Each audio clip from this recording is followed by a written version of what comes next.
ನಮಸ್ಕಾರ ಸ್ನೇಹಿತರೆ, ನಾನು ಮರಡಿಹಳ್ಳಿ ನಾಗಚಂದ್ರ ರಾಜಕೀಯ ನಿರ್ದೇಶಕ. ಸ್ನೇಹಿತರೆ, ಕಾವೇರಿಯ ವಿಚಾರವಾಗಿ ಅನೇಕ ಪ್ರತಿಭಟನೆಗಳು ನಡೀತಾ ಇದೆ. ದಿನಕ್ಕೆ ದಿನಕ್ಕೆ ಕಾವೇರಿ ಏರ್ತಾ ಇದೆ ಅಂತ ಕಾಣುತ್ತೆ. ಇದೇ 13ನೇ ತಾರೀಕು, ಆಗಸ್ಟ್ 13ನೇ ತಾರೀಕು ಕನ್ನಡ ಸಂಘ ಸಂಸ್ಥೆಗಳು ಬಂದ್ಗೆ ಕರೆ ಕೊಟ್ಟಿದೆ. ಸಂತೋಷದ ವಿಚಾರ. ಹಾಗೆಯೇ ನಮ್ಮ ಚಿತ್ರರಂಗದವರಾಗಿರ್ಬೋದು, ರೈತ ಸಂಘಟನೆಯವರಾಗಿರ್ಬೋದು, ಅನೇಕ ಸಂಘ ಸಂಸ್ಥೆಗಳು ಕನ್ನಡ ಹೋರಾಟಗಾರರ ಜೊತೆ ಬಂದ್ಗೆ ಬೆಂಬಲವನ್ನು ಸೂಚಿಸಿದ್ದಾವೆ. ನಾವು ಕೂಡ ಖಂಡಿತ ಬೆಂಬಲ ನಮ್ಮದು ಇದ್ದೇ ಇರುತ್ತೆ. ಸ್ನೇಹಿತರೆ, ನಾನು ಇನ್ನೊಂದು ಹೇಳೋದೇನೆಂದರೆ, ಬಂದ್ ಅಂದರೆ ನಾವೇನು ಮಾಡ್ತಿದ್ದೀವಿ ಅಂದರೆ, ಪ್ರತಿಯೊಂದು ವಿಚಾರಗಳಲ್ಲಿ ನಾವು ಕನ್ನಡ ನಾಡು ನುಡಿ ಜಲ ವಿಚಾರಗಳು ಬಂದಾಗ ಪ್ರತಿಯೊಂದು ಬಾರಿ ನಾವು ಇಮ್ಮಿಡಿಯೇಟಾಗಿ ಏನು ಮಾಡ್ತೀವಿ ಅಂದರೆ ಬಂದ್ಗೆ ಕರೆ ಕೊಟ್ಬಿಡ್ತೀವಿ. ಬಂದ್ಗೆ ಕರೆ ಕೊಡುವ ಮುನ್ನ ನಾನು ಹೇಳೋದೇನೆಂದರೆ, ಅದು ಯಾವುದೇ ವಿಚಾರವಾಗಿ ನೋಡಿ, ಈಗ ನೀರಿನ ವಿಚಾರ, ಕಾವೇರಿ ವಿಚಾರ, ಬಂದು ಓಕೆ, ಸಂತೋಷದ ವಿಚಾರ. ಬಂದು ಯಾವ ಥರ ಆಗಬೇಕು, ಹೇಗೆ ಮನದಟ್ಟಾಗಬೇಕು ಅನ್ನೋದನ್ನು ನಾವು ಕೂತ್ಕೊಂಡು ಸಂಘ ಸಂಸ್ಥೆಯವರು ಚರ್ಚೆ ಮಾಡಬೇಕು. ಯಾವ ಥರ ಚರ್ಚೆ?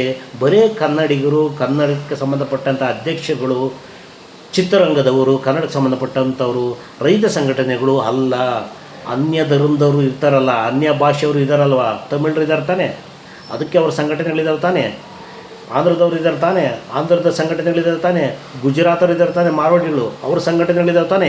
ಎಲ್ಲ ಮುಖಂಡರನ್ನು ಕರೆಸಿ ಕುಂಡ್ರಿಸಿ ಎಲ್ಲರ ಮುಖಾಂತರನೂ ಒಂದು ಸ್ಪೀಚ್ ಕೊಡಿಸಿ. ಮಾರ್ವಾಡಿಗಳ ಮುಖ್ಯಸ್ಥ ಯಾರಿದಾನೋ ಅವ್ನು ಸ್ಪೀಚ್ ಮಾಡಬೇಕು, ತಮಿಳರ ಕಡೆಯಿಂದ ಯಾರು ಮುಖ್ಯಸ್ಥನೋ ಅವ್ರು ಸ್ಪೀಚ್ ಮಾಡಬೇಕು. ಬಂದಂದರೆ ಹೇಗಿರಬೇಕಂದ್ರೆ ಕೆಲಸ ಆಗಬೇಕು, ಆ ಥರ ಬಂದಾಗಬೇಕು, ಒಗ್ಗಟ್ಟಾಗಬೇಕು. ನಾವು ಬರೀ ಕನ್ನಡಿಗರು ಮಾತ್ರ ಹೋರಾಟ ಮಾಡೋದಲ್ಲ. ಯಾಕಂದರೆ ಕರ್ನಾಟಕದಲ್ಲಿ ಇವತ್ತು ಈ ಥರ ಪರಿಸ್ಥಿತಿ ಆಗಿದ್ದರೆ ಕನ್ನಡಿಗರನ್ನ ನಾವು ಹುಡುಕೋಂಥ ಪರಿಸ್ಥಿತಿ ಆಗಿದೆ. ಯಾರು ಏನು ಅಂತಂದು ಗೊತ್ತಾಗೋದಿಲ್ಲ. ಆ ಥರ ಪರಿಸ್ಥಿತಿ ಆಗಿದೆ. ಇರೋದೆಲ್ಲ ಬೇರೆ ಭಾಷೆಯವರಿಗೆ ಜಾಸ್ತಿ. ನೋಡಿ, ಬೇರೆ ಭಾಷೆಯವ್ರು ಯಾವ ಸ್ಟ್ರೈಕಿಗೂ ಬರೋಲ್ಲ, ಬೇರೆ ಧರ್ಮದವ್ರು ಯಾವ ಸ್ಟ್ರೈಕಿಗೂ ಬರೋಲ್ಲ. ಬರೀ ಕನ್ನಡಿಗರು ಅನ್ಸ್ಕೊಂಡಿರೋರು ಮಾತ್ರ ಹೋರಾಟ ಮಾಡೋಂಥ ಪರಿಸ್ಥಿತಿ ಆಗಿದೆ. ಬರ್ತಾರೆ 1%, 2% ಬೆರಳಿಕೆ ಇರೋಷ್ಟು ಜನ ಬರಬೇಕೆಲ್ಲರೂ. ನಾವು ಕನ್ನಡ ಸಂಘ ಸಂಸ್ಥೆಗಳು ಕುಡಿಸ್ಬೇಕು, ಅವ್ರನ್ನೆಲ್ಲ ಕರೆದು. ಆವಾಗ ಒಂದು ಭಯ ಸ್ಟಾರ್ಟ್ ಆಗುತ್ತೆ, ಎಲ್ಲರೂ ಒಗ್ಗಟ್ಟಿನ ಪ್ರಯತ್ನ ಆಗುತ್ತೆ. ಯಾರು ತಮಿಳರು ಜಾಸ್ತಿ ಬರೋಲ್ಲ ಹೋರಾಟಕ್ಕೆ, ನಾಡು ನುಡಿ ಜನಕ್ಕಾಗಿ ಅವ್ರು ಬೇಕಾಗಿಲ್ಲ. ನೋಡಿ, ನೀವು ತೆಲುಗರು ನೋಡಿ, ತಮಿಳರು ನೋಡಿ, ಗುಜರಾತರು ನೋಡಿ, ಅವ್ರ ಮನೆಗಳಲ್ಲಿ ಹೋಗಿ ತಿಂತಾ ಇರೋ ಅನ್ನ ನೀರು ಕುಡಿತಾ ಇರೋದು ಇಲ್ಲಿ, ತಿಂತಾ ಇರೋದು ಇಲ್ಲಿ, ವಾಸ ಮಾಡ್ತಾ ಇರೋದಲ್ಲಿ, ಉದ್ಯೋಗ ಮಾಡ್ತಾ ಇರೋದ್ರಲ್ಲಿ, ಸರ್ಕಾರದ ಸವಲತ್ತುಗಳು ಪಡಿತಾ ಇರೋದ್ರಲ್ಲಿ. ಆದರೆ ಅವರು ಮನೆಯಲ್ಲಿ ನೋಡ್ತಕ್ಕಂಥದ್ದು ತಮಿಳ್ನಾಡಲ್ಲಿ ಏನಾಯಿತು, ಕೇರಳದಲ್ಲಿ ಏನಾಯಿತು, ಆಂಧ್ರದಲ್ಲಿ ಏನಾಯಿತು, ಗುಜರಾತಲ್ಲಿ ಏನಾಯಿತು ಅನ್ನೋದು ಅವ್ರ ಟಿ ವಿಗಳಲ್ಲಿ ನೋಡ್ಕೊಳ್ತಾರೆ. ಅಲ್ಲಿರೋ ಸಮಸ್ಯೆಗಳು ಇವ್ರಿಗೆ ಬೇಕಾಗಿದೆ. ಕರ್ನಾಟಕದಲ್ಲಿರೋಂಥ ಸಮಸ್ಯೆಗಳು ಅವ್ರಿಗೆ ಬೇಕಾಗಿಲ್ಲ, ಅವ್ರು ನೋಡೋದಿಲ್ಲ. ಇದು 99% ನಾನು ಹೇಳ್ತಾ ಇರೋದು ಸ್ನೇಹಿತರೆ, ಸತ್ಯ ಇದು. ಅದರಿಂದ ಅವ್ರನ್ನೆಲ್ಲ ಹೊರಗಡೆ ತರಬೇಕು ಅಂತಂದರೆ ಅವ್ರನ್ನ ನಾವು ಗಣನೆಗೆ ತಗೊಂಡು ಅವ್ರ ಜೊತೆ ಮಾತಾಡಿ ಎಲ್ಲರೂ ಒಗ್ಗಟ್ಟಾಗಿ ಹೋರಾಟಕ್ಕೆ ಬರಬೇಕು. ಅವಾಗ ಬಂದಾಗಬೇಕು, ಜನ ಸೇರಬೇಕು, ಅದಕ್ಕೆ ಯಶಸ್ಸಾಗಬೇಕು. ಸುಮ್ಮನೆ ಬಂದ್ ಮಾಡಿ ಬೆಳಗ್ಗೆಯಿಂದ ಸುಮ್ಮನೆ ಬಂದ್ ಮಾಡಿ ಹೋಗೋದಲ್ಲ, ಯಶಸ್ಸು ಸಿಗಬೇಕು. ಮೊನ್ನೆ ಜಂಜಿಗಳು ಡೆಲ್ಲಿಯಲ್ಲಿ ಹೋರಾಟ ಮಾಡೋದ್ರಲ್ಲ ಸ್ನೇಹಿತರೆ, ಗೊತ್ತಿದೆ. ಯಾವ್ಯಾವ ರಾಜ್ಯದಿಂದ ಬಂದಿದ್ದರು, ಎಷ್ಟು ಜನ ಸೇರಿದ್ರು, ಅವ್ರ ಕೆಲಸ ಮುಗಿಸ್ಕೊಂಡ್ರು, ರಾಜೀನಾಮೆ ತಗೊಂಡ್ರು. ಅದು ಒಗ್ಗಟ್ಟು ಅಂದರೆ. ನಾವೆಲ್ಲ ಒಂದು ದಿವಸ 2 ಗಂಟೆ 3 ಗಂಟೆ ಮಾಡೋದಲ್ಲ, ಮಾಡಿದ್ರಲ್ಲ 3-4 ದಿವಸ. ಆ ಥರ ಆಗಬೇಕು. ಯಾವುದೇ ಬಂದ್ ಮಾಡಿದ್ರು, ಯಾವುದೇ ಹೋರಾಟಗಳು ಮಾಡಿದ್ರು, ಆ ಥರ ಹೋರಾಟಗಳು, ಆ ಥರ ಪ್ರತಿಭಟನೆಗಳಾಗಬೇಕು. ಆವಾಗ ಸರಿಯಾಗಿ ನ್ಯಾಯ ಸಿಗುತ್ತೆ. ಇವಾಗ ಏನು ಮಾಡ್ತಾಯಿದ್ದೀವಿ ಗೊತ್ತಾ, ನಾವು ಎಲ್ಲ ರಾಜ್ಯಗಳಲ್ಲಿ ನೋಡಿ ಈ ಥರ ನಾಡು ನುಡಿ ಜನಕ್ಕೋಸ್ಕರ ಹೋರಾಟ ಮಾಡ್ತೀವಿ, ಪ್ರತಿಭಟನೆ ಮಾಡ್ತಾರೆ. ಅಲ್ಲೆಲ್ಲ ಹುಬ್ಳಿಯಲ್ಲಿ ಒಂದು 10 ಜನ, ಮೈಸೂರಲ್ಲಿ ಒಂದು 10 ಜನ, ರಾಯಚೂರಲ್ಲಿ ಒಂದಿಷ್ಟು ಜನ, ಚಿತ್ರದುರ್ಗದಲ್ಲಿ ಒಂದು 10 ಜನ, ಈಗ ಎಲ್ಲೆಲ್ಲಿ ನಿಂತ್ಕೊಂಡು ಪ್ರತಿಭಟನೆ. ಯಾಕೆ ಆ ಊರುಗಳಲ್ಲಿ ಬರೀ 10 ಜನ 15 ಜನನೇ ಇರೋದು. ರೈತರಾಗಿರ್ಬೋದು, ಕನ್ನಡಿಗರಾಗಿರ್ಬೋದು, ಎಲ್ಲರೂ ಕರೆಸ್ಕೊಳ್ಳಿ, ಪ್ರತಿಭಟನೆ ಮಾಡಿ. ಅದಕ್ಕೆ ನಾನು ಹೇಳಿದೆ, ಏನಂದರೆ ಏನಾದರೂ ಒಂದು ಮಾಡಬೇಕಂದ್ರೆ ಖಂಡಿತ ಈ ರಾಜಕೀಯದವರು ಬಿಡಿ, ನಾವೇನಾದರೂ ಕನ್ನಡಿಗರು ಸಾಧನೆ ಮಾಡಬೇಕಂದ್ರೆ ಎಲ್ಲರೂ ಒಗ್ಗಟ್ಟಿಂದ ಒಂದು ಕಡೆ ಸೇರಿ ನಾವು ಕೆಲಸಗಳನ್ನ ಮಾಡಿಸ್ಕೋಬೇಕು.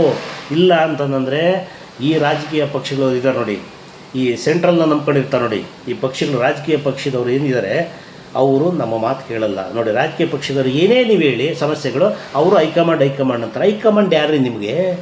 ಹೈಕಮಾಂಡರ ನಿಮ್ಮನ್ನು ಗೆಲ್ಲಿಸಿರೋದು? ಈ ರಾಜ್ಯದ ಸಾರ್ವಜನಿಕರು ನಿಮ್ಮನ್ನು ಓಟ್ ಹಾಕಿ ಗೆಲ್ಲಿಸಿರೋದು. ನೀವು ನಮ್ಮ ನಾಡು ನುಡಿಗಾಗಿ ನೀವು ಜೊತೆಲಿ ನಿಂತ್ಕೋಬೇಕು. ಹೈಕಮಾಂಡರ್ ಏನು ಕೇಳ್ತೀರಾ? ಹೈಕಮಾಂಡರ್ ಏನು ಇದಕ್ಕೆ ಸಂಬಂಧಪಡ್ತಾರೆ?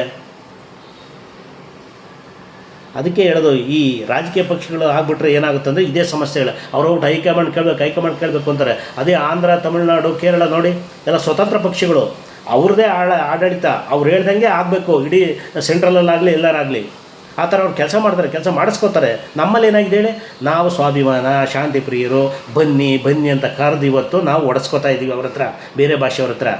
ಆ ಪರಿಸ್ಥಿತಿ ತಂದುಕೊಳ್ಳೋದಕ್ಕೆ ನಾವು ಕನ್ನಡಿಗರು ಅಂತ ಒಂದೊಂದೆಲ್ಲ ರಾಜಕೀಯದವರು ಇದಕ್ಕೆ ಕಾರಣ. ರಾಜಕೀಯದವ್ರಿಗೆ ಇರಬೇಕು ಒಗ್ಗಟ್ಟು ಅನ್ನೋದಿರಬೇಕು, ನಮ್ಮದು ನಾಡು ನುಡಿ ಅಂತಂದಿರಬೇಕು. ನೀವು ಹೋಗ್ಬಿಟ್ಟು ಅಡ್ಜಸ್ಟ್ಮೆಂಟ್ ಮಾಡ್ಕೊಂಡು ಬೇರೆ ಧರ್ಮಗಳ ಜೊತೆ, ಬೇರೆ ಭಾಷೆಯವ್ರ ಜೊತೆ, ಬೇರೆ ರಾಜ್ಯಗಳ ಜೊತೆ ಎಲ್ಲರಿಗೂ ಒಲವು. ನಮ್ಮ ಕರ್ನಾಟಕದಲ್ಲಿರ್ತಕ್ಕಂಥ ರಾಜಕಾರಣಿಗಳಿರ್ಬೋದು, ಕೆಲ ಚಿತ್ರರಂಗದವ್ರಿಗೂ ಅಷ್ಟೇ, ಕೆಲವು ಚಿತ್ರರಂಗದವ್ರಿಗೂ ಕೆಲವು ರಾಜಕೀಯದವ್ರಿಗೆ ಏನಂದರೆ ತಮಿಳ್ನಾಡವ್ರು ಕೆಲವು ರಾಜಕೀಯದವ್ರು ಇಷ್ಟ, ಕೆಲವು ಆರ್ಟಿಸ್ಟ್ಗಳು ಇಷ್ಟ, ಆಂಧ್ರದಲ್ಲಿರೋರು ಅಲ್ಲಿ ಆಂಧ್ರ ಪ್ರೇಮ, ತಮಿಳ್ನಾಡು ಪ್ರೇಮ, ಕೇರಳ ಪ್ರೇಮ, ರಾಜಕಾರಣಿಗಳಿಗೆ ನಮ್ಮ ಕೆಲವು ಚಿತ್ರರಂಗದವ್ರು ಎಲ್ಲರಿಗೂ ಅಂತದಲ್ಲ. ಅದು ಬಿಡಿ, ಪ್ರೇಮ ಇರಬೇಕು. ಎಷ್ಟು ಇರಬೇಕು, ಆ ಊರಿಗೆ ಹೋಗ್ತೀರಾ, ಹೋಗಿ ಅವ್ರ ಮನೆಗೆ. ಇಲ್ಲಿ ನಾಡು ನುಡಿ ಅಂತ ಬಂದಾಗ ನಮ್ಮ ಪರ ಇರಬೇಕು. ಅವರೇನು ಅಂದ್ಕೊಂಡ್ಬಿಡ್ತಾರೋ, ನಾನೆಲ್ಲರೂ ಹೋರಾಟಕ್ಕೆ ಬಂದರೆ ಆಂಧ್ರದವರು ತಮಿಳ್ನಾಡವರು ಅಂತ. ಚಿತ್ರರಂಗದವ್ರು ಕೆಲವರು, ಎಲ್ಲರೂ ಅಲ್ಲ ನಾನು ಹೇಳೋದು. ಇನ್ನು ಕೆಲವು ರಾಜಕಾರಣಿಗಳು ನಾನು ಬಂದು ಕೂತ್ಕೊಂಡ್ಬಿಟ್ರೆ ಅಲ್ಲಿರೋ ಆಂಧ್ರದಲ್ಲಿ, ಕೇರಳದಲ್ಲಿ, ಗುಜರಾತಲ್ಲಿರೋ ರಾಜಕಾರಣಿಗಳು ಏನಂತಾರೋ. ಅಂದರೆ ಈ ಮನಸ್ಥಿತಿ ಬಿಡಬೇಕು. ಈ ಮನಸ್ಥಿತಿ ಇದೆ. ಈ ಮನಸ್ಥಿತಿನ ಬಿಟ್ಟು ನಾಡು ನುಡಿ ಜಲಕ್ಕೋಸ್ಕರ ಯಾವಾಗ ನಾವು ಹೋರಾಟ ಮಾಡ್ತೀವೋ, ನಮ್ಮದು ಅಂತೀವೋ, ಆವಾಗ ನಾವು ನಮ್ಮ ಕೆಲಸಗಳಾಗೋದು, ನಾವು ಕನ್ನಡಿಗರು ಒಗ್ಗಟ್ಟಾಗೋದು. ಇವತ್ತು ಎಲ್ಲಿ ಒಗ್ಗಟ್ಟು ಅನ್ನೋದೇ ಇಲ್ಲ. ಬೆಂಗಳೂರು ಯಾವ ಪರಿಸ್ಥಿತಿ ಇದೆ ಇದು? ಯಾಕೆ ಬೇರೆ ಧರ್ಮದವ್ರು ಬಂದು ಇಲ್ಲಿ ಹೋರಾಟ ಮಾಡಲ್ಲ, ಪ್ರತಿಭಟನೆ ಮಾಡಲ್ಲ? ಯಾಕೆ ಅವ್ರಿಗೆ ಬೇಕಾಗಿಲ್ಲ? ಅವ್ರಿಗೆ ನೀಟಾಗಿ ಅವ್ರಿಗೆ ಏನೋ ಹೋಗುತ್ತೆ ಅದು ಮಾಡಿಕೊಟ್ಟಿರ್ತಾರೆ ರಾಜಕಾರಣಿಗಳು. ಸುಮ್ಮನೆ ಯಾರೋ ಪಾಪ ಸಂಘ ಸಂಸ್ಥೆಯರು ಹೋಗೋದು, ಆ ಥಿಯೇಟ್ರ್ ಮುಂದೆ ಇದೆ ಹರಿದಾಕೋದು, ಇನ್ನೆಲ್ಲೆಲ್ಲ ಕೂತ್ಕೊಂಡು ಸುಡೋದು, ಅಂದರೆ ಅಲ್ಲಲ್ಲಿಗೆ ಸೀಮಿತ ಆಗ್ತಾಯಿದೆ. ಸೀಮಿತ ಆಗಬಾರ್ದು. ಮೊನ್ನೆ ಜಂಜಿಗಳು ಮಾಡಿದ್ರಲ್ಲ ಡೆಲ್ಲಿಲಿ, ಆ ಥರ ಪ್ರತಿಭಟನೆ ಹೋರಾಟ ಮಾಡಿದ್ರೆ ಮಾತ್ರ ಇದಕ್ಕೆ ನ್ಯಾಯ ಸಿಗೋದು. ಕಾನೂನಲ್ಲಿದೆ, 130 ವರ್ಷದ ಹಿಂದೆ ಮಾಡಿರ್ತಕ್ಕಂಥ ಕಾನೂನುಗಳು, ಅಗ್ರಿಮೆಂಟ್ಗಳು, ಎಷ್ಟೆಷ್ಟು ನೀರು ಹೋಗಬೇಕು, ಎಷ್ಟೆಷ್ಟು ಬಿಡಬೇಕು ಅಂತ ಮಾಡ್ಕೊಂಬಂದಿದ್ದಾರೆ. ಆಮೇಲೆ KRS ಅಲ್ಲಿ ಡ್ಯಾಮ್ ಕಟ್ಟಿದ್ರು, ಅಲ್ಲೇ ಎಷ್ಟು ನೀರು ಇರಬೇಕು, ಆಮೇಲೆ ಅವ್ರಿಗೆ ಇಷ್ಟು ಬಿಡಬೇಕು ಅಂತಂದು ಏನ್ರಿ ಕಾನೂನು ಇದು? ಪ್ರಕೃತಿಯಿಂದ ಬಂದಿರತಕ್ಕಂಥ ನೀರಿದು. ನಮಗೆ ಇಲ್ಲಿ ನಾವು ಅಣೆಕಟ್ಟು ಕಟ್ಕೊಂಡಿದ್ದೀವಿ. ಯಾಕೆ ಕಟ್ಕೊಂಡಿದ್ದೀವಿ? ನಾವೇ ಕುಡಿಬೇಕು, ನಾವೇ ತಿನ್ನಬೇಕು ಅಂತದಲ್ಲ. ನೀರು ಓವರ್ ಆದರೆ ನೀರು ಅದನ್ನ ಇಟ್ಕೊಳ್ಳೋಕ್ಕಾಗಲ್ಲ. KRS ಅಲ್ಲಿ ಹೋಗುತ್ತೆ ಮುಂದೆ ಅದ್ರ ಪಾಡಿಗದು. ಅದು ತಮಿಳ್ನಾಡವ್ರು ಅಷ್ಟೇ. ಅಲ್ಲಿ ನೀರು ಜಾಸ್ತಿ ಆಯಿತು ಅಂದ್ರೆ ಅವ್ರೇನು ಮಾಡ್ತಾರೆ ಹೇಳಿ, ಸಾಗರಕ್ಕೆ ಬಿಡ್ತಾರೆ. ನಾವು ಸಾಗರಕ್ಕೆ ಬಿಡ್ಬೇಡ್ರಪ್ಪ, ನಮ್ಗೆ ವಾಪಸ್ ಕೊಡಿ ಅಂತ ನಾವು ಕೇಳೋಕ್ಕಾಗುತ್ತಾ? ಅವ್ರು ಕೊಡೋಕ್ಕಾಗುತ್ತಾ? ಆಗದಿರೋ ಕೆಲಸ. ಕಾನೂನುಗಳಲ್ಲೂ ಕೂಡ ಬದಲಾವಣೆ ತರಬೇಕಾಗುತ್ತೆ. ನಾವು ಹೊಟ್ಟೆ ಹಸ್ಕೊಂಡಿರೋದು ನಾವು ನಮಗೆ ಇಲ್ಲಿ ನೀರಿಲ್ಲ, ತಿನ್ನೋದಕ್ಕೆ ಅನ್ನ ಇಲ್ಲ, ಉಡೋಕ್ಕೆ ಬಟ್ಟೆಗಳಿಲ್ಲ, ಉದ್ಯೋಗ ಇಲ್ಲ. ನಾವು ಸಾಯ್ತಾ ಇದ್ದೀವಿ ಕರ್ನಾಟಕದವರು. ಏನು ಸಮಸ್ಯೆ ರೀ ಕರ್ನಾಟಕದ್ದು? ಬೇರೆ ರಾಜ್ಯಗಳಲ್ಲಿ ಸಮಸ್ಯೆ ಇದೆಯಾ ನೋಡಿ. ನಾವು ಪ್ರತಿ ತಿಂಗಳು ಎಲ್ಲೋ ಒಂದು ಕಡೆ ರೈತರದ್ದಾಗಿರ್ಬೋದು, ಕನ್ನಡದಾಗಿರ್ಬೋದು, ನಾಡು ನುಡಿ ಭಾಷೆಗೋಸ್ಕರ ಹೋರಾಟಗಳು ನಡೀತಾನೆ ಇರುತ್ತೆ ಕರ್ನಾಟಕದಲ್ಲಿ. ಆದರೆ ಅದೇ ಆಂಧ್ರದಲ್ಲಿ, ತಮಿಳ್ನಾಡಲ್ಲಿ, ಕೇರಳದಲ್ಲಿ ಇವಿದಾವ ಸಮಸ್ಯೆಗಳು ಇರ್ತವೆ. ನಮ್ಮಷ್ಟು ಗೋಜು ಗೊಂಜಲ ಇಲ್ಲ ಅವ್ರಿಗೆ. ನೆಮ್ಮದಿಯಾಗಿದ್ದಾರೆ. ನಾವಿಲ್ಲಿ ಜನಗಳು ನೆಮ್ಮದಿಯಾಗಿ ಬದುಕೋಕ್ಕೆ ಆಗ್ತಾಯಿಲ್ಲ. ಇದಕ್ಕೆಲ್ಲ ಕಾರಣ ನಮ್ಮ ರಾಜಕೀಯದವರು. ದಯವಿಟ್ಟು ರಾಜಕೀಯದವರು ಇದೆಲ್ಲ ಬಿಡಿ. ನಾಡು ನುಡಿ ಜಲಕ್ಕೋಸ್ಕರ ಇರೋದು. ಯಾವನಾರು ಇರಲಿ, ಅವ್ರು ಯಾರೋ ಒಬ್ಬರು MLA ಸಚಿವ ಆಗಿದ್ದಾನೆ ಆ ಧರ್ಮದ ಅಂದ್ಬಿಟ್ಟು ಅವ್ನ ಪರ ಹೋಗ್ಬಿಡೋದು. ಅವ್ರು ಎಲ್ಲರೂ ನಮಗೆ ತಿರುಗಿದ್ಬಿಡ್ತಾರೆ, ಅವ್ರು ನಮ್ಗೆ ಓಟ್ ಹಾಕೋದಿಲ್ಲ ಅಂದ್ಬಿಟ್ಟು ಅವ್ರ ಪರ ನಿಂತ್ಬಿಡೋದು, ನಾಡು ನುಡಿ ಜಲನ ಮಾರ್ಕೊಂಬಿಡೋದು. ಇದು ಮಾಡಬೇಡಿ. ಫಸ್ಟು ಸಾರ್ವಜನಿಕರ ಬಗ್ಗೆ ಯೋಚನೆ ಮಾಡಿ, ಕರ್ನಾಟಕದಲ್ಲಿರ್ತಕ್ಕಂಥ ಜನಗಳ ಬಗ್ಗೆ ಯೋಚನೆ ಮಾಡಿ. ನಮಗೆ ಬೇರೆಯವ್ರು ಬೇಕಾಗಿಲ್ಲ. ನಮಗೇನಾಗಬೇಕಾಗಿದೆ? ತಮಿಳ್ನಾಡವನಿಂದ, ಕೇರಳದವನಿಂದ, ಆಂಧ್ರದವನಿಂದ ನಮ್ಮ ಜನಗಳಿಗೆ ಸಮಸ್ಯೆಗಳನ್ನು ಬಗೆಹರಿಸೋಂಥದ್ದು ಸರ್ಕಾರದ ಕೆಲಸಗಳು.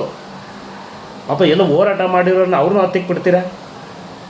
ಸ್ನೇಹಿತರೆ, ನಾನು ಹೇಳೋದು ಕನ್ನಡ ಸಂಘಟನೆಯ ಒಕ್ಕೂಟ ಇರ್ತಕ್ಕಂಥವ್ರಿಗೆ ನಾನು ಹೇಳೋದು, ನಾವೇ ಸಂಘಗಳಲ್ಲಿ ಇರ್ತಕ್ಕಂಥ ಅಧ್ಯಕ್ಷರುಗಳು ಹೋರಾಟ ಮಾಡೋದಲ್ಲ, ಪ್ರತಿಭಟನೆ ಮಾಡೋದಲ್ಲ. ನೀವು ಬೇರೆ ಬೇರೆ ಧರ್ಮದವ್ರನ್ನ ಹೊಡೆದು ಹೇಳ್ಕೊಂಬನ್ನಿ ಪ್ರತಿಭಟನೆಗೆ ನಿಲ್ಲಿಸಿ. ಯಾಕೆ ಅವ್ರಿಗೆ ಬೇಕಾಗಿಲ್ವಾ? ನೀರು ಬೇಕಾಗಿಲ್ವಾ? ಅನ್ನ ಬೇಕಿಲ್ವಾ? ಉದ್ಯೋಗ ಬೇಕಾಗಿಲ್ವಾ? ನಮ್ಮ ನೆಲ ಬೇಕಾಗಿಲ್ವಾ? ಅನುಭವಿಸ್ತಾರೆ ತಾನೇ. ಅವ್ರನ್ನ ಕೂಡಿಸ್ಕೊಳ್ಳಿ ಪಕ್ಕದಲ್ಲಿ, ಅವರು ಬರಬೇಕೆಲ್ಲ ಬೆಂಬಲಕ್ಕೆ. ಈಗ ಹೇಗಾಗಿದೆ ಅಂದರೆ ನಮ್ಮ ಕರ್ನಾಟಕದ ಪರಿಸ್ಥಿತಿ ಗೋಮಾಳ ಥರ ಅಂತ ನೋಡಿ. ಯಾರು ಬೇಕಾದರೂ ಬರ್ಬೋದು, ಯಾರು ಬೇಕಾದರೂ ಹೋಗ್ಬೋದು. ಶಾಂತಿ ಪ್ರಿಯರು ಅಂತಂದು ಹೇಳ್ಬಿಟ್ಟು ನಾವು ಕೈ ಕಟ್ಟಿಸ್ಬಿಟ್ಟಿದ್ದಾರೆ ನಮ್ಮ ರಾಜಕೀಯದವರು, ಕೆಲ ಮುಖಂಡರುಗಳು. ಇವತ್ತು ನೋಡಿ ಕರ್ನಾಟಕದಲ್ಲಿ ಎಷ್ಟು ಜನ ತಮಿಳ್ರವರು ಇದ್ದಾರೆ, ತೆಲುಗಿನವ್ರು ಇದ್ದಾರೆ, ಗುಜರಾತವ್ರು ಇದ್ದಾರೆ, ಮುಸಲ್ಮಾನರು ಇದ್ದಾರೆ ನೋಡಿ. ಎಲ್ಲ ಅವ್ರವ್ರ ಮನೆಗಳಲ್ಲಿ 99% ಹೇಳೋದು. ಅವ್ರಿಗೆ ಕರ್ನಾಟಕದಲ್ಲಿ ಏನು ನಡೀತಾ ಇದೆ ಅಂತ ವಿಷಯ ಬೇಕಾಗಿಲ್ಲ. ಇಲ್ಲಿರ್ತಕ್ಕಂಥ ಬೇರೆ ಬೇರೆ ರಾಜ್ಯದ ಜನಗಳಿಗೆ ಅವ್ರ ಊರಲ್ಲಿ ತಮಿಳ್ನಾಡಲ್ಲಿ ಏನು ನಡೀತಾ ಇದೆ ರಾಜಕೀಯ, ಸಿನಿಮಾ ಏನು ನಡೀತಾ ಇದೆ. ಆಂಧ್ರದವ್ರಿಗೂ ಅಷ್ಟೇ ಕೆಲವ್ರಿಗೆ ಅಲ್ಲೇನು ನಡೀತಾ ಇದೆ ರಾಜಕೀಯ, ಸಿನಿಮಾದೇನು ನಡೀತಾ ಇದೆ. ಹೀಗೆ ಅವ್ರವ್ರ ಮನೆಗಳಲ್ಲಿ ಟಿ ವಿಗಳಲ್ಲಿ ಅವ್ರವ್ರದ್ದೇ ನೋಡ್ತಾರೆ. ನಮ್ಮ ರಾಜ್ಯದ ಅವ್ರಿಗೆ ಬೇಕಾಗಿಲ್ಲ. ಆ ರಾಜ್ಯದ ವಿಚಾರಗಳು ಬೇಕು, ಆ ರಾಜ್ಯದ ಸಿನಿಮಾ ಚಿತ್ರರಂಗ ಆ ರಾಜ್ಯದಲ್ಲಿ ಏನಾಗ್ತಿದೆ ಅಂತದ್ದು ಬೇಕು. ಈ ರಾಜ್ಯದ ಬೇಕಾಗಿಲ್ಲ, ಈ ರಾಜ್ಯದ ಸಿನಿಮಾಗಳು ನೋಡೋದು ಬೇಡ, ನೋಡಲ್ಲ ಅವರು. ಆಮೇಲೆ ರಾಜ್ಯದ ನೆಲ ಜಲ ವಿಚಾರವಾಗಿ ನೀವು ಪ್ರತಿಭಟನೆಗೂ ಬರಲ್ಲ. ಮತ್ತು ಇಂಥವ್ರಿಗೆ ನಮ್ಮ ರಾಜಕೀಯ ಪಕ್ಷದವರು ಸಹಾಯ ಮಾಡ್ತಾರೆ, ಸಪೋರ್ಟ್ ಮಾಡ್ತಾರೆ. ಇದು ಹೆಂಗಿದೆ ನೋಡಪ್ಪ ಇದು, ಹಾಂ? ಅದಕ್ಕೆ ಹೇಳೋದು, ಪ್ರಕೃತಿಯಿಂದ ಬಂದಿರತಕ್ಕಂಥ ನೀರು ಫಸ್ಟು ನಾವು ಬಳಸ್ಕೋಬೇಕು. ನಮಗೆ ಎಷ್ಟು ನೀರು ಸಾಧ್ಯ ಆಗುತ್ತೋ ಇದ್ದರೆ ಎಕ್ಸಸ್ಸು ನಾವೇ ಬಿಡ್ತಾರೆ. ಅದೇನು ಬೇಕಾಗಿಲ್ಲ. ಇಲ್ಲದೇ ಇರೋದನ್ನ ಬಿಡಿ ಅಂತ ಫೋರ್ಸಾಗಿ ಬಿಡಿಸ್ಕೊಂಡು ನಿಮ್ಮ ಹೊಟ್ಟೆ ತುಂಬಿದ್ರೆ ಸಾಕ, ನಮ್ದಿಲ್ಲಿ ಹೊಟ್ಟೆ ತುಂಬೋದು ಬೇಡವಾ? ಇವತ್ತು ಮಳೆ ಆಗಿಲ್ಲ, ಮುಂದಿನ ವರ್ಷ ಕಷ್ಟ ಆಗುತ್ತೆ, ಏನು ಮಾಡೋದು? ಸಾಯದ? ಅದಕ್ಕೆ ನಾನು ಹೇಳೋದು, ನಾನು ಕನ್ನಡ ಸಂಘದ ಒಕ್ಕೂಟರಿಗೆ, ಎಲ್ಲ ಕನ್ನಡ ಸಂಘಗಳಿಗೆ ಹೇಳೋದು, ದಯಮಾಡಿ ನಾವು ಇನ್ನೊಂದು ಡ್ಯಾಮ್ ಕಟ್ಟಬೇಕು ಅಂತ ಇದ್ದೀವಲ್ಲ, ಕಟ್ಟಲೇಬೇಕು. ಯಾರು ಬರಲಿ ಏನಾರಾಗಲಿ, ಅದು ಕಟ್ಟೋದಕ್ಕೆ ಅಲ್ಲಿ ನಿಂತ್ಕೊಳ್ಳೇಬೇಕು. ಇಡೀ ರಾಜ್ಯ ಅಲ್ಲಿ ಹೋಗಿ ನಿಂತ್ಕೋಬೇಕು ಸಾರ್ವಜನಿಕರು. ಹಂಗಾದರೆ ಮಾತ್ರ ಇದು ಕೆಲಸ ಆಗೋದು. ಇಲ್ಲ ಅಂತಂದರೆ ಇದು ನಡೀತಾನೇ ಇರುತ್ತೆ. 130 ವರ್ಷಗಳಿಂದ ಏನು ನಡೀತಾ ಇದೆಯೋ ನಮ್ಮನ್ನು ಹಳೆಯ ಪದ್ಧತಿಯಲ್ಲೇ ಮಾಡಿ ಇಟ್ಬಿಟ್ಟಿದ್ದಾರೆ. ಈಗಿನ ಹೊಸ ನಿಯಮಗಳಿಗೆ, ಹೊಸ ಪದ್ಧತಿಗಳಿಗೆ ನಮ್ಮನ್ನು ತಗೊಂಡು ಹೋಗ್ತಾ ಇಲ್ಲ. ನಾವು ಹಂಗೆ ತಲೆಯಲ್ಲಿ ಕುಂಬಿಸ್ಕೊಂಡ್ಬಿಟ್ಟಿದ್ದೀವಿ.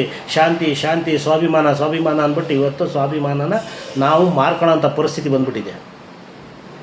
ಶಾಂತಿ ಪ್ರಿಯರು ಜಾಸ್ತಿ ಆಗಬೇಡಿ ಕನ್ನಡಿಗರೇ. ನೀವು ಧ್ವನಿ ಎತ್ತಲೇಬೇಕು, ಎತ್ತ ಸಮಯದಲ್ಲಿ ಎತ್ತಲೇಬೇಕು. ಶಾಂತಿ ಇರೋ ಸಮಯದಲ್ಲಿ ಶಾಂತಿ ಇರಲೇಬೇಕು. ಮೊದಲು ಕನ್ನಡ ನಾಡ ನುಡಿ ಜಲ, ನಮ್ಮ ಕರ್ನಾಟಕ ಫಸ್ಟು, ನಮ್ಮ ಜನ ಫಸ್ಟು, ನಮ್ಮ ಭಾಷೆ ಮೊದಲು. ನಮಸ್ಕಾರ ಸ್ನೇಹಿತರೆ.